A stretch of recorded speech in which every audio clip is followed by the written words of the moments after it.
long story short, there was a dairy farmer, a candy distributor, and myself, a gun dealer.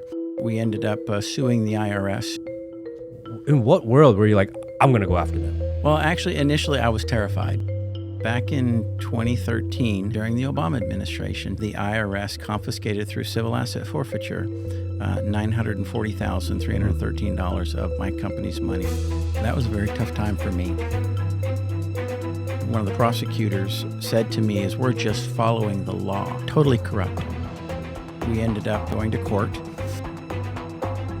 The chairman of the Oversight Committee forced the IRS commissioner to apologize to us.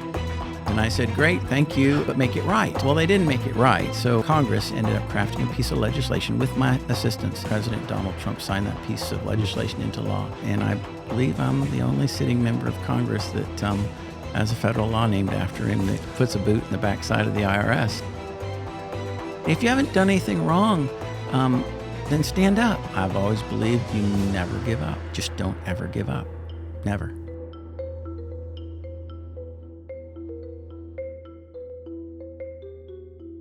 Back in 2013, the IRS came into Clyde Armory, my business, and confiscated through civil asset forfeiture $940,313 of my company's money, which was almost all the money that we had. That day was April the 12th. 3 days later, I had to pay my taxes for 2012. And so it literally left me completely broke with no money. I actually had to go borrow almost $100,000 in order to keep the accounts payable, to pay my employees, et cetera. That was a very tough time for me.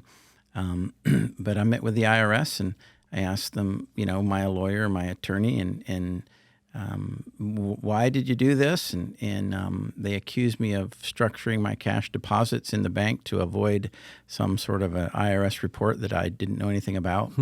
And they asked to audit me for 4 years, both personal and business. They did that, found absolutely nothing. In fact, came back and told my attorney, they said, okay, so all the money is legally earned and properly reported. Okay, great. We'll give it back. I mean, what more can you have? Yeah. Legally earned and properly reported. Okay. And they said, no, we think he's structured. So therefore we're going to make him go to trial. And long story short, we ended up suing the IRS and going to court. And the judge was very favorable to us. And it didn't, we ended up getting our money back just literally right before trial, an agreement to get our money back. But it cost me over $150,000 to defend myself of money that I really didn't have at the time and had to go do some things to take care of it, to fund my defense. And so I was determined that I was going to let this situation be known, because one of the things that that one of the prosecutors said to me we're just following the law, okay? And I'm like, how can you be following the law? Well, I found out the law didn't differentiate between legally earned money and illegally earned money, and the IRS could go after legally earned money no differently than they could illegally earned money, and legally earned money is a whole lot easier to find. So all they wanted was the money, which is corrupt, in my opinion, totally corrupt. And so I went to Congress. I told my story before the Oversight Subcommittee of House Ways and Means, and they looked at it and said, wow, this has to be just a one of.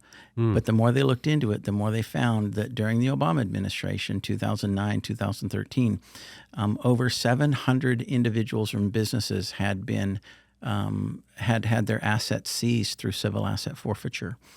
And so they, 15 months later in 2015, they asked if I would come in for a hearing where the IRS Commissioner, John Koskinen, was going to be, and three witnesses, there was a dairy farmer, a candy distributor, and myself, a gun dealer. And we told our story as to what happened to us with the IRS. And the chairman of the Oversight Committee, Peter Roscom forced the IRS commissioner to apologize to us. So in that hearing itself, and this is on C-SPAN, so you can go watch it if you want, okay? The IRS commissioner apologizing to 3 victims of the IRS. And I was one of those. And I said, great, thank you. I appreciate the apology, but make it right. Yeah. Okay. Well, they didn't make it right. So they ended up, that administration or that Congress ended up crafting a piece of legislation with my assistance to make it so that the IRS could never confiscate legally earned money through civil asset forfeiture ever again. So, and it passed Congress unanimously. It took 2 more Congresses before it got a vote in the Senate, which kind of tells you a little bit about the Senate. But in 2019, through Senator Grassley's efforts, it got a vote in the Senate, and it passed unanimously in the Senate as well. And President Donald Trump signed that piece of legislation into law July 1st of 2019. And the chairman was so taken with this piece of legislation that he said, do you mind if we name it after you? And I said, no. I said, it's fine if you want to do that. So it's actually named after the three witnesses that testified against the IRS, and it's called the Clyde Hirsch Sowers Respect Act. And respect stands for Restraining Excessive Seizure of Property through the Exploitation of Civil Asset Forfeiture Tools Act. So that's the respect part of it, and I think all Americans need a little respect from the IRS, but or a lot of respect from the IRS. So that is now a law, and I believe I'm the only sitting member of Congress that has a federal law named after him that puts a boot in the backside of the IRS. And I wasn't a member of Congress at the time at all, but when our member decided to run for Senate, Doug Collins, then it left the seat open, and the people of the 9th District said, hey, if this guy is going to take on the IRS and not just fight them but win, but beat them, and then take away their authority to do what they did to him and do to any other American citizen, that's the guy we want. What was that mindset like when you decide, or you're going through a decision matrix of, I'm going to sue and fight with the IRS? Most people would cower because that's a scary moment. Once you start poking at the IRS, and even now, I'm kind of scared just to talk about taxes and IRS or anything else, because you say one wrong thing, and all of a sudden you're getting bills from long time ago. You're like, oh, they're going to readjust something. You made a small mistake 8 years ago. Now you owe us the back taxes plus interest plus penalty. Most people don't want to deal with it because they're scary. In what world were you like, I'm going to go after them? Well, actually, initially I was terrified because, I'm a combat veteran. I've served 3 combat tours in Iraq and Kuwait. And, I understand combat and I understand the battlefield on that type of a kinetic front. But I had no idea how to fight on this type of a front. And I just was like, I was driven by the fact that I believed I did nothing wrong. I did nothing wrong. And if you don't do anything wrong, then how can the government come after you? And basically using extortion, well, there's a part I didn't tell you, and that is after they took the $940,000, they came back and said, hey, we'll give you back $615,000, 2/3 of it, if you forfeit it, 1/3 of it to us. It's $325,000 is what they wanted.